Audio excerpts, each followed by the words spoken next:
Hi good morning guys. तो आज हम बात करने वाले हैं करियर काउंसलिंग के ऊपर।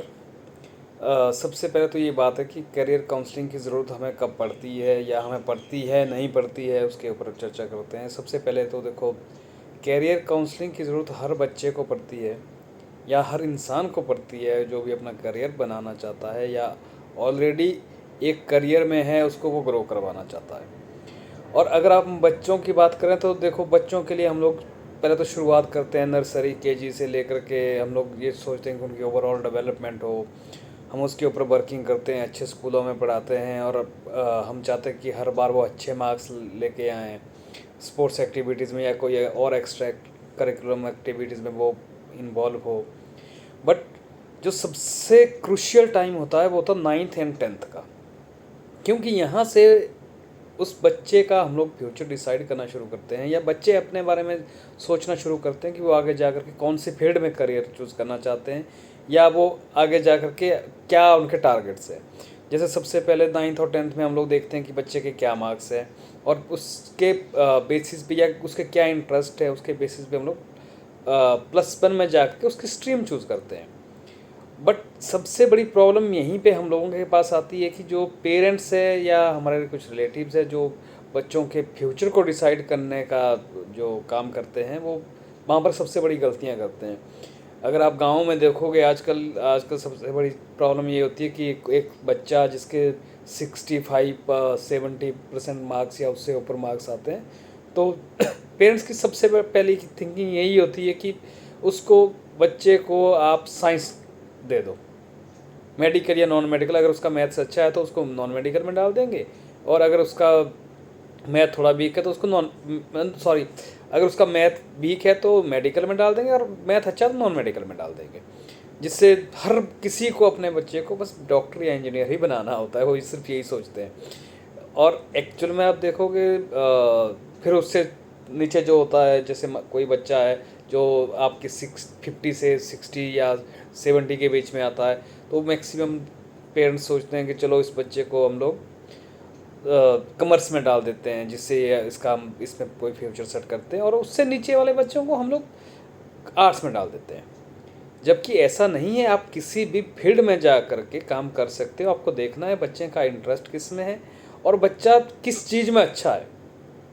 मान लो एक बच्चा 80% मार्क्स के साथ आता है और उसका मैथ्स अगर उतना अच्छा नहीं है या उसको साइंस में इतना इंटरेस्ट नहीं है, तो उसको साइंस दिलवानी ज़रूरी नहीं है।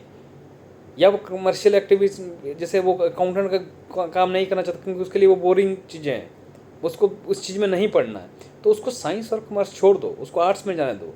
आप देखोगे कोई भी आईएएस है या आपके जो स्टेट एडमिनिस्ट्रेशन सर्विसेज में है या लीगल में है, वो सारे बच्चे कहीं ना कहीं आप आर्ट्स से जाते हुए देखोगे। तो आपको ये चूज़ करना है सबसे पहले कि आपको अपने बच्चे को क्या बनाना है या बच्चे का क्या इंटरेस्ट है। वो आईपीएस में जाना चाहता है, आईएएस में जाना चाहता है, या अगर उसकी कैपेबिलिटीज़ इतनी नहीं है तो वो कांस्टेबल बनना चाहता है पुलिस में, या आर्मी ज्वाइन करना चाहता है एज ए सिपाही, या वो थोड़ी सी ज़्यादा कैपेसिटी अब मेहनत करके वो सब इंस्पेक्टर तक जा सकता है, तो उसके लिए उसको साइंस या कॉमर्स की ज़रूरत नहीं होती। क्योंकि आजकल मैंने देखा है सबसे ज़्यादा बच्चे साइंस लेते हैं, फिर वो जैसे ही उनकी +2 होती है उनके पेरेंट्स से आता है कि चलो प्रेशर आता है, या तो आप पॉलिटेक्निक में जाओ या बीटेक में जाओ, और वहाँ पर वो भी किसी भी कॉलेज में, किसी भी प्राइवेट कॉलेज में एडमिशन ले लेते हैं। और प्राइवेट कॉलेज वालों का काम है आपको बनाना। वो आपको बता देंगे जी हमारे यहाँ पे ना 50,000 60,000 की सैलरी लग जाती है। एक आध की लगती होगी। अगर उनके पास 120 स्टूडेंट हैं, ट्रस्ट में एक या दो स्टूडेंट की ही वो जॉब लगती है। बाकी के बच्चों को स्ट्रगल करना पड़ता है, और मैक्सिमम बच्चे अपने घर बैठते हैं या फिर वो हायर स्टडी में अपने माँ बाप का, पेरेंट्स का और पैसा खर्च करके और हायर स्टडी करते हैं, बट जॉब वो नहीं ले पाते। आपको दो चीज़ें माइंड में रखनी है। सबसे पहले कि अगर क्या आपको अपने बच्चों से सरकारी जॉब करवानी है तो क्यों करवानी है, क्या बच्चा इस लायक है या बच्चा का इंटरेस्ट इसमें है। अगर नहीं तो प्राइवेट में आपको अपॉर्चुनिटीज़ देखनी है, कौन कौन सी अपॉर्चुनिटीज़ है और उसके लिए कौन कौन से कोर्सेज करने हैं। ये मैं उस टाइम की बात कर रहा हूँ जब 9th-10th में आपका बच्चा हो, या बच्चा 9th-10th वाला बच्चा कोई मेरा वीडियो देख रहा है, उसको भी ये चीज़ पहले सोचनी चाहिए या उसको गाइडेंस देनी चाहिए। गाइडेंस के लिए आप मेरे को कमेंट कर सकते हो, मैं आपसे कांटेक्ट कर लूँगा, या मैं उसके ऊपर आपको कोई रिलेवेंट वीडियो बना करके भेज दूँगा, अगर आप कोई भी कोर्स चूज़ करते हो तो। और सेकंड चीज़ है कि अब मान लो आप सरकारी जॉब में जाना चाहते हो। सरकारी जॉब में कौन कौन से ऑप्शन है, कौन सी लेवल पर। अगर मैं पूछूं किसी भी स्टूडेंट से या किसी भी पेरेंट्स से आप क्या बनना चाहते हो या आपका बच्चा क्या बनना चाहता है, तो उनका सीधा होगा कि यार मेरा तो आईएएस बनेगा, या स्टेट एडमिनिस्ट्रेशन सर्विस में जाएगा, या आईपीएस में चला जाएगा। बट इसी के लिए आपको करियर काउंसलर की ज़रूरत होती है, जहाँ पर करियर काउंसलर आपको एक उसके मेरिट्स, डीमेरिट्स, उसकी कैपेबिलिटीज सारी चीज़ें बता सकता है कि आपके फैमिली की क्या सिचुएशन है, आपके बच्चे की क्या सिचुएशन है। अगर वो आईएएस में जाना चाहता है, क्या वो वहाँ तक पहुँच पाएगा, या वो अपने सिर्फ 10 साल वेस्ट कर रहा है पढ़ाई करने में और उसके प्री भी नहीं निकल पा रहा है, और क्या वो आपका सही करियर पाथ चूज़ कर पा रहा है। तो उसके लिए आपको करियर काउंसलर की ज़रूरत पड़ती है। और आपको देखो बहुत मिनिमम चार्जेस होते हैं जिसमें आप करियर काउंसलर को हायर कर सकते हो। आप हमसे कांटेक्ट कर सकते हो, हम आपको एक बेस्ट करियर काउंसलर जो कि आपका उस फील्ड का एक्सपर्ट होता है, हम उससे रिसर्च करवा करके उसको बुला करके आपको उस चीज़ की करियर काउंसलिंग प्रोवाइड करवा सकते हैं, जिससे आपको ये बेनिफिट मिलेगा कि जिससे आपको ये बच्चे को आइडेंटिफाई करने में हेल्प मिलेगी कि बच्चे के लिए कौन, मान लो वो सरकारी जॉब करना चाहता है, उसके एक फील्ड में जॉब करना चाहता है, पुलिस में जाना चाहता है, कौन सी लेवल पे। हर कोई आईपीएस नहीं बन सकता, या फिर सिर्फ कांस्टेबल क्यों। मैंने बहुत सारे बच्चे देखे, मैंने बहुत अच्छे बच्चों को जानता हूँ जो मेरे साथ में या मेरे स्कूल में पढ़ते थे या कॉलेज में पढ़ते थे। उनकी कैपेबिलिटीज़ एटलीस्ट सब इंस्पेक्टर की थी, बट उन्होंने वहाँ पे ट्राई ही नहीं किया कभी। उनको था कि भाई जॉब मिल जाए, वो कांस्टेबल में लगे और आजकल कांस्टेबल में हुआ, और वो अब कांस्टेबल ही बैठे हुए, अब वो कुछ नहीं कर पा रहे हैं आगे, या वो आर्मी में चला गया, सिपाही बन करके बैठ गया। बट आप, क्योंकि आप लोगों ने आइडेंटिफाई नहीं की कि आपकी क्या कैपेबिलिटीज़ है और आप क्या कर सकते हो।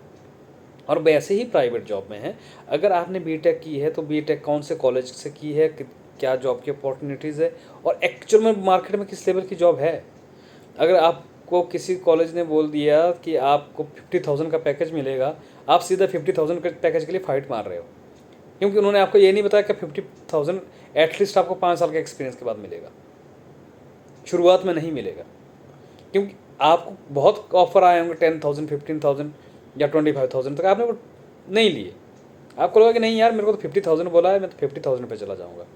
और इससे होता क्या है, आपके जो रिज्यूमे में है वो गैप बढ़ता गया, और एक टाइम ऐसा आता है कि आपको जॉब ऑफर आने बंद होते हैं, फिर आप फाइट भी मारते हो तो आप जॉब नहीं ले पाते हो, क्योंकि कंपनी वाले आपको सीधा यही बोलेंगे कि यार क्या कर रहे हो आप 1 साल से फ्री बैठे हो, आपको तो जॉब ही नहीं मिल पा रही है। और इस टाइम पे कोई भी आपसे आपके ऊपर रिस्क नहीं लेना चाहेगा, क्योंकि उनके हिसाब से आप रिस्की हो, आपको जॉब नहीं मिल पा रही है, आपकी कैपेबिलिटीज़ कम है, तो वो जॉब देनी मुश्किल हो जाएगी। बेटर है उसको असेस करो, जैसे ही आपका कोर्स ख़त्म होता है, आपको किस टाइम पे जॉब लेनी है और किस पैकेज पे लेनी है। ग्रोथ मैटर करती है, जैसे जैसे आपका एक्सपीरियंस होगा, जिस लेवल का आपका एक्सपीरियंस होगा, जिस लेवल की आपकी स्किल होगी, आपको ग्रोथ इतनी सूनर या और लेटर आपको मिल ही जाएगी। और कौन सा करियर पाथ आपको चूज़ करना चाहिए, कैसे चूज़ करना चाहिए, इसको मैं अभी फर्स्ट लेवल पे आज सारी एक ही वीडियो में सारी बातें नहीं बता सकता हूँ। मैं हर एक पोस्ट के ऊपर एक अलग वीडियो बनाऊँगा, जिसमें मान लो अगर आप कॉमर्स चूज़ करते हो, कॉमर्स में आपके साथ क्या क्या ऑप्शंस है, आप किस ऑप्शन में आपको कितना टाइम लगेगा, क्या जॉब की अपॉर्चुनिटीज़ है, या साइंस ले रहे हो, साइंस में क्या क्या अपॉर्चुनिटीज़ है, आर्ट्स ले रहे हो, आर्ट्स में कौन सी अपॉर्चुनिटीज़ है, इसके ऊपर मैं डिटेल में बात करूँगा। और बाकी तब तक अगर आपको लगता है कि आपके पास कोई स्पेसिफिक टॉपिक है, not only for career counselling और फाइनेंशियल एडवाइजिंग और एनी टॉपिक, आप कमेंट कर लो, हम उसके ऊपर आपको प्रॉपर वीडियो बना देंगे और आप उसको चेक कर सकते हो। और सेकंड चीज़, करियर काउंसलिंग की ज़रूरत सिर्फ एक बच्चे को नहीं होती है जिसको अपना करियर चूज़ करना है। करियर काउंसलिंग की ज़रूरत उसको भी होती है जो एक्चुअल में अपना करियर बिल्ड कर रहा है, मान लो कोई जॉब कर रहा है, उसको भी करियर काउंसलिंग की ज़रूरत है। आप एक कंपनी में जॉब कर रहे हो, कितने टाइम तक जॉब कर रहे हो, कब ग्रोथ के चांसेस है आपके, आपको जॉब छोड़नी चाहिए नहीं छोड़नी चाहिए, या आपको एक्स्ट्रा एडिशनल स्किल्स क्या चाहिए, आपकी अभी सैलरी कितनी और कितनी होनी चाहिए, कितना जल्दी आप ग्रोथ ले सकते हो, तो वो चीज़ भी ज़रूरी होती है। तो अगर आप वर्किंग प्रोफेशनल हो तो आप भी कांटेक्ट कर सकते हो। जैसे मान लो आप अभी एक सीनियर एग्जीक्यूटिव लेवल पे बात काम कर रहे हो, या आप एंट्री लेवल पे काम कर रहे हो, तो आपको किसी ने बताया कि यार 5 साल में आप मैनेजर बन जाओगे या किसी डिपार्टमेंट हेड बन जाओगे, तो उसके ऊपर अगर आपको बात करनी है कि कौन सी कंपनीज ज्वाइन करनी है, रियलिटी ये है कि आज की डेट में कंपनीज तो बहुत है मार्केट में। सबसे बड़े पंगा तो स्टार्टअप्स का आजकल, बहुत अच्छे स्टार्टअप्स आपको मिलेंगे जिसमें आपको बहुत अच्छी ग्रोथ मिलेगी अगर आप कुछ अच्छा करते हो, बट बहुत स्टार्टअप्स ऐसे हैं कि आज है कल नहीं है।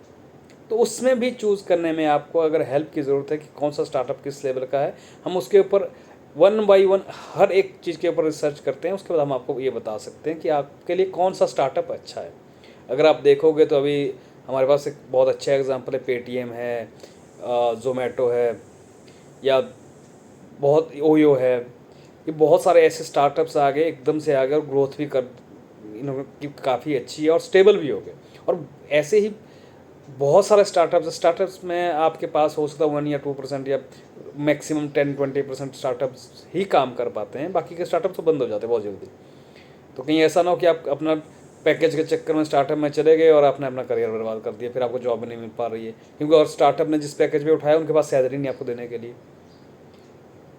उसमें ज़रूरी है कि कितना कंपटीशन है और उनका प्रोडक्ट क्या है, किस लेवल पे वो काम कर रहे हैं, वो चीज़ें असेस करनी ज़रूरी है।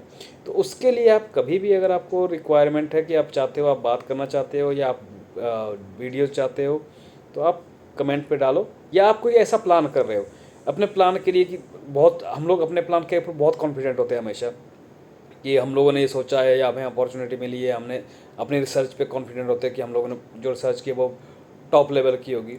तो हम उसको एक बार उसको दोबारा से हम लोग उसके ऊपर रिसर्च करेंगे, फिर आप खुद रियलाइज़ करोगे कि आपने किस लेवल की रिसर्च की है, या कितनी अच्छी की है, कितनी ख़राब की है, वो आपको पता चल जाएगा। ये सिर्फ एक आपको हम प्लेटफॉर्म दे रहे हैं, अपॉर्चुनिटी दे रहे हैं, जिसमें आप अपने आप को असेस कर सकते हो। So thank you very much for your time. Please comment if you have any topic, if you want any topic to be discussed. Thank you very much.